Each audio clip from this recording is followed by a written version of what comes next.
সন্ত্রাসীর কালো তালিকা থেকে বাদ দেওয়ার মাত্র একদিন পরেই আমেরিকা পৌঁছেছেন সিরিয়ার প্রেসিডেন্ট আল সারা।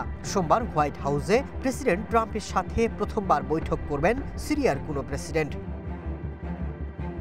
হোয়াইট হাউসে ট্রাম্পের সাথে বিশ্বের বহু নেতা বৈঠকে মিলিত হয়েছেন।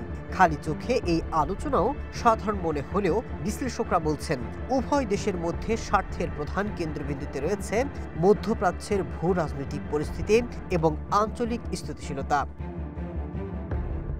একদিকে যখন আমেরিকাতে সিরিয়ার প্রেসিডেন্ট, অন্যদিকে সিরিয়ার নিরাপত্তা বাহিনী দেশটিতে সন্ত্রাস বিরোধী অভিযান পরিচালনা করছে।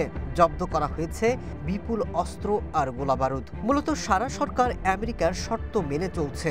একজন মার্কিন কর্মকর্তা বলছেন ওয়াশিংটন সিরিয়ায় তাদের অবস্থান নিয়মিত মূল্যায়ন করছে, যাতে ইসলামিক স্টেটের বিরুদ্ধে কার্যকর লড়াই চালানো সম্ভব হয়। আশা করা হচ্ছে এবার আমেরিকার নেতৃত্বাধীন আইএস বিরোধী জোটে যোগ দেবেন সারা। আপনার জন্য অবকাশ যাপনের আর বিনিয়োগের সেরা পছন্দ হতে পারে সল্ট বে, যেখানে বিলাস আর প্রশান্তি মিলেমিশে একাকার। এবার আলোচনায় সারা ট্রাম্পের কাছে সিরিয়ার পুনর্নির্মাণের জন্য তহবিল চাইবেন, যা ১৩ বছরের নৃশংস গৃহযুদ্ধের পর একটি বড় চ্যালেঞ্জ মোকাবিলায় কাজ করবে। সেই সাথে আমেরিকাও চাইবে মধ্যপ্রাচ্যে তাদের কৌশল ঠিক রাখতে, সিরিয়াকে ধরে রাখতে। আমেরিকার অনেক শর্তই মেনে চলছেন সারা।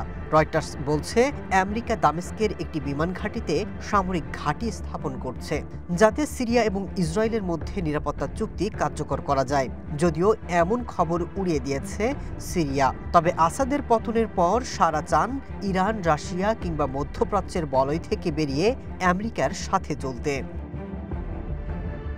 Masud Rana, one international desk.